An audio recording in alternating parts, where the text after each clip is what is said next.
Hola, hoy os vengo a presentar el cuento de la tortuga que quería ser un dragón. Este cuento pues tiene como protagonista a Odín. Odín es una tortuga que siempre ha soñado con ser un dragón y hace lo imposible para parecer un dragón, ¿no? Aunque sin demasiado éxito. En ese intento lo único que consigue es estar triste.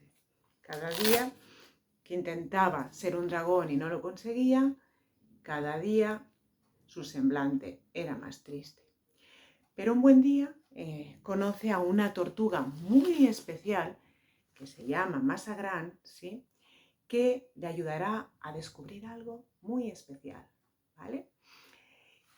Si quieres saber qué le ayuda a descubrir, ¿vale? Pues te animo pues eso, a comprar el cuento y bueno, y leerlo hasta el final, ¿sí? Aquí tienes un poquito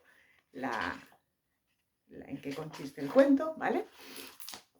Y este cuento forma parte del proyecto de cuentos de Alma a Alma, en el que hay muchos de los cuentos están en abierto en YouTube y están en abierto como audiocuentos, también para escucharlos. También puedes leerlos si en la descripción del vídeo buscas el PDF y accedes a él.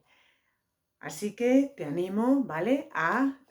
Pues a solicitar uno de estos cuentos, ¿sí? Y a ayudar al proyecto. Y si te gustan los que escuchas en abierto y quieres compartirlos o comentarlos, pues genial, ¿sí? Muchas gracias y feliz día de hoy en adelante.